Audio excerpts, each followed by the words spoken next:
നമസ്കാരം. ഇന്ന് നമ്മൾ ചർച്ച ചെയ്യാൻ പോകുന്നത് ലോകമെമ്പാടുമുള്ള സമൂഹങ്ങളെ രൂപപ്പെടുത്തുന്ന വളരെ ശക്തമായൊരു ആശയത്തെക്കുറിച്ചാണ്. ബഹുമുഖ സാംസ്കാരികത, അല്ലെങ്കിൽ നമ്മൾ പറയുന്ന മൾട്ടി കൾച്ചറലിസം. എന്താണിത്? എന്തുകൊണ്ടാണ് ഇതിന് ഇത്രയധികം പ്രാധാന്യം? നമുക്കിതിലേക്കൊന്ന് ആഴത്തിലിറങ്ങിച്ചെല്ലാം. ഒന്ന് ആലോചിച്ച് നോക്കൂ. ഒരുപാട് ഭാഷകൾ, മതങ്ങൾ, വ്യത്യസ്തമായ ആചാരങ്ങൾ. ഇങ്ങനെയുള്ളൊരു ജനതയ്ക്ക് എങ്ങനെയാണ് ഒരൊറ്റ രാജ്യമായി ഒരുമിച്ച് മുന്നോട്ട് പോകാൻ കഴിയുക? ഇതിന്ന് ലോകത്തിലെ മിക്ക രാജ്യങ്ങളും നേരിടുന്ന ഒരു വലിയ ചോദ്യം തന്നെയാണ്, അല്ലേ? അപ്പോൾ ഈ വലിയ ചോദ്യത്തിനുള്ള ഉത്തരം ഒളിഞ്ഞിരിക്കുന്നത് ഒരൊറ്റ ആശയത്തിലാണ്: ബഹുമുഖ സാംസ്കാരികത. അതെന്താണെന്നും അതെങ്ങനെയാണ് സമൂഹങ്ങളെ സ്വാധീനിക്കുന്നതെന്നും നമുക്ക് വിശദമായിട്ട് തന്നെ നോക്കാം. വളരെ സിമ്പിളായിട്ട് പറഞ്ഞാൽ, ഒരു രാജ്യത്തെ സാംസ്കാരിക വൈവിധ്യം ഒരു കുറവല്ല, മറിച്ച് അതൊരു വലിയ ശക്തിയാണെന്ന് പറയുന്ന ആശയമാണിത്. അതായത് എല്ലാവരും ഒരു പ്രധാന സംസ്കാരത്തിലേക്ക് അലിഞ്ഞു ചേരുന്നതിന് പകരം ഓരോരുത്തർക്കും അവരവരുടെ തനിമ നിലനിർത്താൻ സ്വാതന്ത്ര്യം കൊടുക്കുക. ഈ ആശയത്തെക്കുറിച്ച് പല ചിന്തകരും പല രീതിയിലാണ് സംസാരിച്ചിട്ടുള്ളത്. ഉദാഹരണത്തിന് ബിഗു പരേക്ക് പറയുന്നത് ഇത് പല സംസ്കാരങ്ങൾ തമ്മിലുള്ള ശരിയായ ബന്ധം എങ്ങനെയായിരിക്കണം എന്നതിനെക്കുറിച്ചാണ് എന്നാണ്. എന്നാൽ ചാൾസ് ടൈലറിന്റെ കാഴ്ചപ്പാടിൽ ഇത് അംഗീകാരത്തിന്റെ രാഷ്ട്രീയമാണ്. അതായത് ഓരോ ഐഡന്റിറ്റിയെയും ബഹുമാനിക്കണം. അതേസമയം വിൽ കിംലിക്ക ഊന്നൽ കൊടുക്കുന്നത് ന്യൂനപക്ഷങ്ങളുടെ അവകാശങ്ങൾ സംരക്ഷിക്കുന്ന നയങ്ങൾക്കാണ്. ഒരു കാര്യം നമ്മൾ മനസ്സിലാക്കണം. ഈ മൾട്ടി കൾച്ചറലിസം എന്ന് പറയുന്നത് എല്ലായിടത്തും ഒരേപോലെയല്ല. ഓരോ സമൂഹവും ഇതിനെ സമീപിക്കുന്ന 5 പ്രധാനപ്പെട്ട രീതികളുണ്ട്. ഏതൊക്കെയാണ് ആ മോഡലുകൾ എന്ന് നമുക്ക് നോക്കാം. ആദ്യത്തേത് ലിബറൽ മൾട്ടി കൾച്ചറലിസം. ഒരുപാട് വെസ്റ്റേൺ ഡെമോക്രസികളിൽ നമുക്ക് ഈയൊരു മോഡല് കാണാൻ കഴിയും. ഇതിന്റെ പ്രധാന ഫോക്കസ് വ്യക്തിസ്വാതന്ത്ര്യത്തിലാണ്. നിങ്ങൾക്ക് നിങ്ങളുടെ സംസ്കാരം പിന്തുടരാം, നിങ്ങളുടെ ഭാഷ സംസാരിക്കാം, പക്ഷേ രാജ്യത്തെ പൊതുവായ നിയമങ്ങൾ എല്ലാവർക്കും ഒരുപോലെ ബാധകമായിരിക്കും. കാനഡയാണ് ഇതിനൊരു പെർഫെക്റ്റ് എക്സാമ്പിൾ. അവരുടെ നാനാത്വത്തിൽ ഏകത്വം എന്ന ആശയം ഇതിനെയാണ് സൂചിപ്പിക്കുന്നത്. ഓക്കെ, ഇനി രണ്ടാമത്തത് പ്ലൂറലിസ്റ്റ് മൾട്ടി കൾച്ചറലിസമാണ്.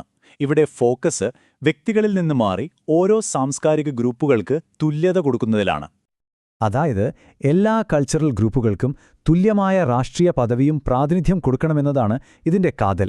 ന്യൂനപക്ഷങ്ങൾക്ക് ഭരണഘടനയിലൂടെ തന്നെ പ്രത്യേക സംരക്ഷണം നൽകുന്നത് ഇതിന്റെ ഭാഗമാണ്. ഇന്ത്യയിലെ ഭാഷാപരവും മതപരവുമായ വൈവിധ്യങ്ങൾ ഇതിന് ഏറ്റവും നല്ല ഉദാഹരണമാണ്. മൂന്നാമത്തത്, ഇത് കുറച്ചുകൂടി ഒരു പ്രാക്ടിക്കൽ അപ്രോച്ചാണ്: കോർപ്പറേറ്റ് മൾട്ടി കൾച്ചറലിസം. പക്ഷേ ഇതിനെ അതിൻ്റെതായ ചില വിമർശനങ്ങളുമുണ്ട്. ഇവിടെ ഡൈവേഴ്സിറ്റിയെ അംഗീകരിക്കുന്നത് വലിയ ആശയങ്ങളുടെ പേരിലൊന്നുമല്ല, പകരം സാമ്പത്തിക ലാഭത്തിനോ അല്ലെങ്കിൽ സമൂഹത്തിൽ വലിയ പ്രശ്നങ്ങളൊന്നും ഉണ്ടാവാതിരിക്കാനോ വേണ്ടിയാണ്. ഒരു പ്രധാനപ്പെട്ട കാര്യം, ഇത് രാജ്യത്തെ മുഖ്യധാരയിലുള്ള സംസ്കാരത്തെ ഒരിക്കലും ചോദ്യം ചെയ്യില്ല. നാലാമത്തേത് വളരെ ഇൻട്രസ്റ്റിംഗ് ആയിട്ടുള്ള ഒന്നാണ്: കോസ്മോപോളിറ്റൻ മൾട്ടി കൾച്ചറലിസം. ഇത് ശരിക്കും സംസ്കാരങ്ങളുടെ ഒരു മിക്സിങ്ങിനെയും കൂടിച്ചേരലിനെയും ആഘോഷിക്കുന്ന ഒരു ഐഡിയയാണ്. ഇവിടെ കൾച്ചറുകൾക്കിടയിൽ വലിയ മതിലുകൾ കെട്ടുന്നതിനെ ഇവർ എതിർക്കുന്നു. പകരം എല്ലാവരും തമ്മിൽ ഇടപഴകുക, പുതിയ ഹൈബ്രിഡ് ഐഡന്റിറ്റികൾ ഉണ്ടാവുക, അതാണ് ലക്ഷ്യം. ലണ്ടൻ, ന്യൂയോർക്ക് പോലുള്ള വലിയ നഗരങ്ങൾ ഇതിന്റെ ജീവിക്കുന്ന ഉദാഹരണങ്ങളാണ്.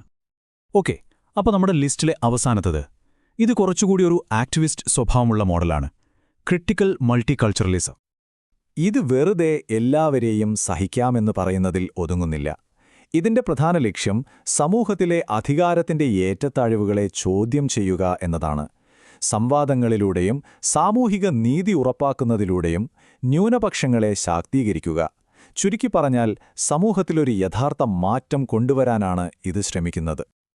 അപ്പോൾ ഈ 5 മോഡലുകളും നമ്മൾ കണ്ടു കഴിഞ്ഞു. പക്ഷെ ഒരു ചോദ്യമുണ്ട്: എന്തിനാണ് ഇതൊക്കെ? എന്തിനാണ് ഈ ആശയം ഇത്രയും പ്രധാനപ്പെട്ടതാകുന്നത്?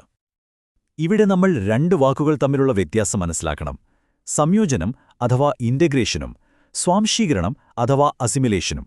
ഇത് മനസ്സിലാക്കാൻ ഒരു സാലഡ് ബൗളിനെയും മെൽറ്റിംഗ് പോട്ടിനെയും കുറിച്ച് ഓർത്താൽ മതി. മെൽറ്റിംഗ് പോട്ടിൽ എല്ലാം ഉരുകിയൊന്നാകുന്നു. എന്നാൽ സാലഡ് ബൗളിലോ? ഓരോ പച്ചക്കറിക്കും അതിൻ്റേതായ രുചിയും രൂപവുമുണ്ട്. പക്ഷേ എല്ലാം കൂടി ചേരുമ്പോൾ പുതിയൊരു ഫ്ലേവർ ഉണ്ടാകുന്നു. മൾട്ടി കൾച്ചറലിസം പ്രോത്സാഹിപ്പിക്കുന്നത് ഈ സാലഡ് ബൗൾ ഐഡിയയാണ്. അപ്പോൾ ഈ ഡൈവേഴ്സിറ്റി ശരിക്കും എങ്ങനെയാണ് ഒരു സമൂഹത്തെ സഹായിക്കുന്നത്? 1, അത് ന്യൂനപക്ഷങ്ങളുടെ അവകാശങ്ങൾ സംരക്ഷിക്കും. 2, പലതരം ആൾക്കാർ ഒന്നിക്കുമ്പോൾ പുതിയ ഐഡിയകളും ക്രിയേറ്റിവിറ്റിയും ഉണ്ടാകും. 3, എല്ലാവർക്കും പങ്കാളിത്തം നൽകുമ്പോൾ ജനാധിപത്യം കൂടുതൽ ശക്തമാകും. സിമ്പിൾ. ഇനി ഏതാശയത്തിനുമുള്ളതുപോലെ മൾട്ടി കൾച്ചറലിസത്തിനും അതിൻ്റേതായ വിമർശനങ്ങളുണ്ട്. ഒരു നാണയത്തിന് 2 വശങ്ങളുള്ളതുപോലെ. അപ്പോൾ നമുക്ക് ആ വിമർശനങ്ങൾ എന്തൊക്കെയാണെന്ന് കൂടി ഒന്ന് നോക്കാം. ഒരു സൈഡും പിടിക്കാതെ എന്താണ് ആ വാദങ്ങളെന്ന് മനസ്സിലാക്കാം. ഇതിനെതിരെ വരുന്ന ഏറ്റവും വലിയൊരു പേടി എന്താണെന്നറിയോ? ഓരോ കൾച്ചറിലുള്ളവരും അവരവരുടെ ഒരു ലോകത്തേക്ക് ഒതുങ്ങിപ്പോകുമോ, പൊതുസമൂഹവുമായി ഇടപഴകാതെ മാറി നിൽക്കുമോ എന്നുള്ളതാണ്. അതായത് എല്ലാവരും ഒരുമിച്ച് ജീവിക്കുന്നതിനു പകരം ഓരോ ഗ്രൂപ്പുകളും വേറെ വേറെയായി സമാന്തരമായി ജീവിക്കുന്ന ഒരു അവസ്ഥ വരുമോ? അതാണ് പാരലൽ സൊസൈറ്റീസ് എന്നതുകൊണ്ട് ഉദ്ദേശിക്കുന്നത്. ഇത് പലരും ഉന്നയിക്കുന്ന ഒരു പ്രധാനപ്പെട്ട ആശങ്കയാണ്. ഇനി രണ്ടാമത്തെ വിമർശനം. ഒരു രാജ്യത്തിന് പൊതുവായ ഒരു ഐഡന്റിറ്റി വേണ്ടേ? എല്ലാവരും സ്വന്തം ഗ്രൂപ്പിനെക്കുറിച്ച് മാത്രം ചിന്തിച്ചാൽ നമ്മളൊരു രാജ്യം എന്ന ആ ഒരു തോന്നൽ ഇല്ലാതായി പോകുമോ? ചിലർ വാദിക്കുന്നത് ഇങ്ങനെ ഗ്രൂപ്പുകൾക്ക് കൂടുതൽ പ്രാധാന്യം കൊടുക്കുന്നത് സമൂഹത്തിൽ ഭിന്നിപ്പുണ്ടാക്കുമെന്നും നമ്മളെ എല്ലാവരെയും ഒരുമിപ്പിക്കുന്ന പൊതുവായ ചില കാര്യങ്ങൾ ദുർബലപ്പെടുമെന്നുമാണ്. തീർച്ചയായും ഇതും നമ്മൾ ശ്രദ്ധിക്കേണ്ട ഒരു പോയിന്റാണ്. പക്ഷേ ഈ വിമർശനങ്ങളൊക്കെ ഉണ്ടെങ്കിലും ശരിയായ രീതിയിൽ നടപ്പിലാക്കാൻ കഴിഞ്ഞാൽ മൾട്ടി കൾച്ചറലിസം ഒരു വലിയ സാധ്യതയാണ് തുറന്നുതരുന്നത്. ഈ കാണുന്നതുപോലെ ആളുകളെ ഭിന്നിപ്പിക്കുന്നതിനു പകരം കൂടുതൽ സൗഹൃദപരമായ, എല്ലാവരെയും ഉൾക്കൊള്ളുന്ന ഒരു സമൂഹമുണ്ടാക്കാൻ ഇതൊരു ശക്തമായ ടൂളായി മാറും. അപ്പോ അവസാനം നമ്മൾ എത്തുന്നത് ഈ ഒരു ചോദ്യത്തിലേക്കാണ്. നമ്മുടെ ഓരോരുത്തരുടെയും വ്യത്യാസങ്ങളെ ആഘോഷിക്കുന്നതിനൊപ്പം നമ്മളെല്ലാവരും മനുഷ്യരാണെന്ന ആ പൊതുവായ ചിന്തയിൽ എങ്ങനെ ഒരുമിച്ച് നിൽക്കാൻ കഴിയും? ആ ഒരു ശരിയായ ബാലൻസ് എവിടെയാണ്? ഇതൊരു എളുപ്പമുള്ള ചോദ്യമല്ല, നമുക്കെല്ലാവർക്കും ഒരുമിച്ച് ചിന്തിക്കാനുള്ളൊരു ചോദ്യമാണ്. ഈ ഒരു ചിന്തയോടുകൂടി നമുക്ക് ഇന്നത്തെ ഈ വിവരണം അവസാനിപ്പിക്കാം. നന്ദി.